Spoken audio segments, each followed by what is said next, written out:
Barangkali kita sudah tidak asing dengan istilah hukum adat atau sebagian orang menyamakannya dengan hukum kebiasaan.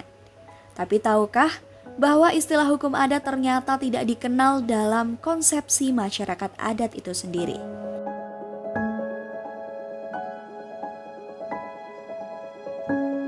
Istilah hukum adat pertama kali diperkenalkan oleh Snoek Hurgone, seorang ahli sastra dari Belanda dalam bukunya yang berjudul The Acers, yang berarti orang-orang Aceh pada 1894. Ia merumuskan hukum adat sebagai adat direct gevolgenhebbig, yang artinya adat yang mempunyai sanksi hukum.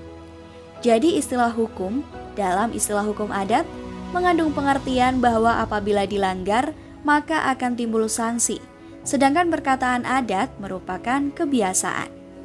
Dan inilah beberapa hukum adat yang masih berlaku di Indonesia. Yang pertama, hukum adat perhitungan kalender masyarakat Jawa. Menghitung penanggalan Jawa tidak hanya berkaitan dengan hal-hal mistis, tetapi merupakan syarat untuk mendapatkan ridho Tuhan. Umumnya dipakai untuk penanggalan acara-acara seperti tanggal pernikahan, waktu untuk melakukan upacara-upacara adat, dan lain-lain. Yang kedua, hukum adat awik-awik Bali. Secara harfiah, awik-awik memiliki arti suatu ketentuan yang mengatur tata krama pergaulan hidup dalam masyarakat untuk mewujudkan tata kehidupan yang ajak di masyarakat.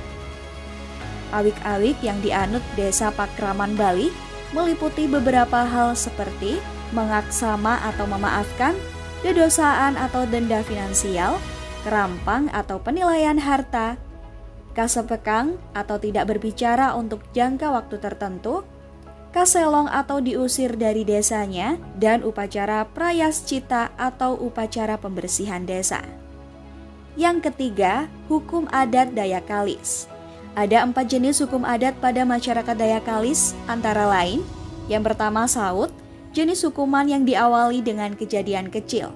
Yang kedua, satanga baar atau setengah pati nyawa, adalah jenis keputusan terhadap sesuatu kasus, baik disengaja maupun tidak, yang dampaknya terhadap korban mengakibatkan cacat seumur hidup atau luka parah. Pati nyawa atau raga nyawa atau baar adalah jenis keputusan bagi setiap kasus yang menyebabkan kematian seseorang. Kepada pelaku, walaupun sudah dikenakan hukum adat, tetapi yang bersangkutan tetap diajukan ke aparat yang berwajib untuk menjalani proses hukum yang berlaku.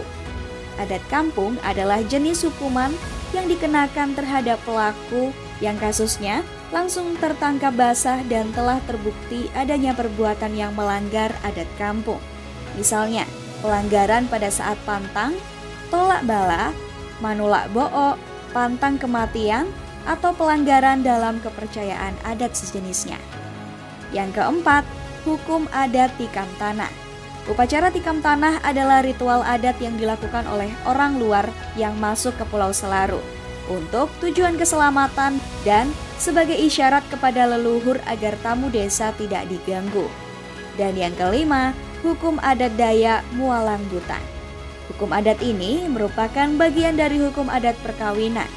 Butang sendiri adalah perselingkuhan atau perzinahan yang dilakukan oleh pria beristri atau sebaliknya wanita bersuami.